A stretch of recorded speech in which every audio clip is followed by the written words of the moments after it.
बीते दिनों दलित परिवार की बारात पर हुए पथराव और हमले के मामले में अब सियासत तेज हो गई है। समाजवादी पार्टी का एक प्रतिनिधिमंडल आज पीड़ित परिवार से मिलने गांव पहुंचा। मामला अलीगढ़ के जवां थाना क्षेत्र के सुनाना गांव का है, जहां कुछ दिन पहले दलित परिवार की बारात पर कथित रूप से पथराव और हमला किया गया था। इस घटना के बाद इलाके में तनाव की स्थिति बन गई थी। आज समाजवादी पार्टी के वरिष्ठ नेता रामजीलाल सुमन के नेतृत्व में पार्टी का एक डेलीगेशन गांव पहुंचा और पीड़ित परिवार से मुलाकात कर पूरे घटनाक्रम की जानकारी ली। प्रतिनिधिमंडल ने परिवार को न्याय दिलाने का आश्वासन दिया। बताया जा रहा है कि बारात के दौरान हुए इस हमले में अफरा तफरी मच गई थी। घटना के बाद पुलिस ने मामला दर्ज कर जांच शुरू कर दी है। फिलहाल गांव में पुलिस बल तैनात है और स्थिति नियंत्रण में बताई जा रही है। फिलहाल पुलिस पूरे मामले की जांच में जुटी है। देखना होगा कि इस घटना में शामिल आरोपियों पर कब तक कार्रवाई होती है। JTV न्यूज के लिए अलीगढ़ से रिंकू शर्मा की रिपोर्ट।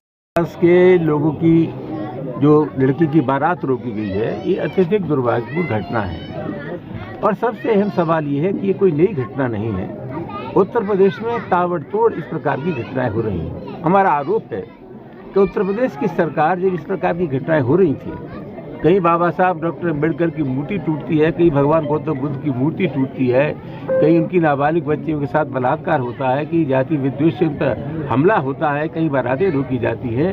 पूरे उत्तर प्रदेश में एक भी घटना पर सख्त संदेश उत्तर प्रदेश की सरकार का नहीं गया।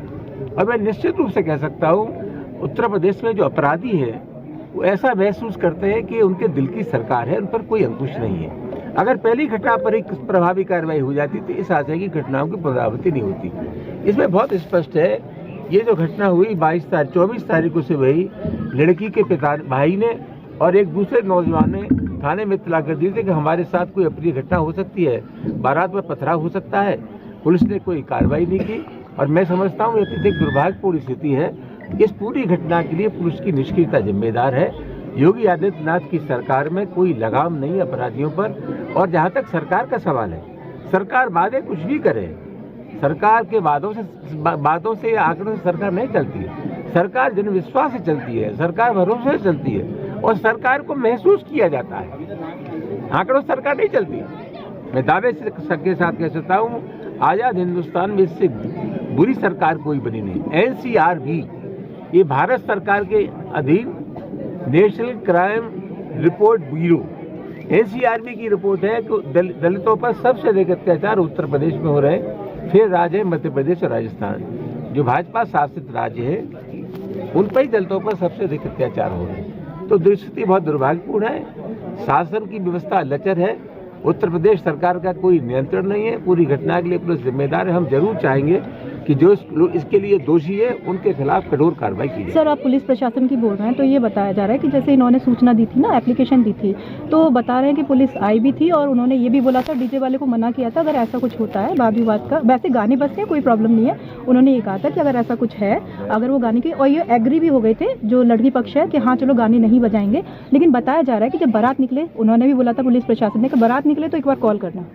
नहीं मैडम, ऐसा है, थोड़ा बहुत मेरा सरकार का भी अनुभव है और जमीन का भी अनुभव है।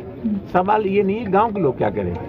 पुलिस जब समझती है कोई मामला संवेदनशील है तो पुलिस को स्वयं उसका संज्ञान लेना है। सूचना तो देनी थी ना इनको। जब पुलिस को पहले सूचना थी तो जो सूचना क्या देनी। जब पुलिस को 24 तारीख को सुबह सूचना दी गई थी तो ये सूचना के लिए बैठे हुए थे। पुलिस की निष्क्रियता है और मैं समझता हूँ ऐसा नहीं है। जब पुलिस समझती थी कि इस गांव में टकराव हो सकता है तो एक बार की इत्तलाई काफी थी। पुलिस को उसका संज्ञान लेकर के यहाँ फोर्स बल तैनात करना चाहिए। मुख्यमंत्री जी नारा देते हैं सबका साथ सबका विकास, लेकिन ये सबका साथ है, जिस तरीके से घटनाएं हो रही हैं, क्या मानसिकता लगती है इसके पीछे? ये घटना इसलिए हो रही है कि उत्तर प्रदेश की सरकार लचर है। ये दलित विरोधी सरकार है। ये लोग वो हैं जो इनका विश्वास वर्ण व्यवस्था में, ये लोग वो हैं जो मनु को अपना आदर्श मानते हैं। ये इनकी जहनियत इसके लिए जिम्मेदार है। योगी आदित्यनाथ पूरी तरह से इन कुकृत्यों के लिए जिम्मेदार है। सर, इसकी आवाज कहाँ उठाएंगे आप? जनतंत्र में आवाज उठाने के दो ही तरीके हैं, या तो हम चौराहे पर बोलें या विधानसभा चल रही है तो वहाँ उठाएं। मैं समाजवादी पार्टी का कार्यकर्ता हूँ। समाजवादी पार्टी के राष्ट्रीय अध्यक्ष श्री अखिलेश यादव जी ने हमें यहाँ भेजा है। पार्टी के निर्णय कोई एक व्यक्ति नहीं करता, टोटल। अरे हमारी बात सुन लो भाई साहब, पार्टी का निर्णय कोई एक व्यक्ति नहीं करता, पार्टी के फैसले सामूहिक होते हैं, उसका एक राष्ट्रीय नेतृत्व होता है, एक पार्लियामेंट्री बोर्ड होता है। मैं पूरी घटना से पार्टी के राष्ट्रीय अध्यक्ष श्री अखिलेश यादव जी को अवगत कराऊंगा, इसके बाद पार्टी फैसला करेगी। लेकिन हम ये जरूर चाहेंगे कि कुल मिलाकर के इस पूरे प्रकरण पर सख्त कार्रवाई हो, जिससे संदेश जाए। सर, एक वीडियो वायरल हुआ जो कि रेडी ठेली वालों को मारा गया, कुछ समाजवादी लोग गए थे, उन पे ही FIR नगर निगम। दुनिया के हर सवाल आज पूछने की दिक्कत हो जाएगी। धन्यवाद। JTV न्यूज से जुड़े रहने के लिए हमारी खबरों को लाइक और शेयर करें, हमारे चैनल को सब्सक्राइब करें और अपडेट रहे हर छोटी बड़ी खबरों से।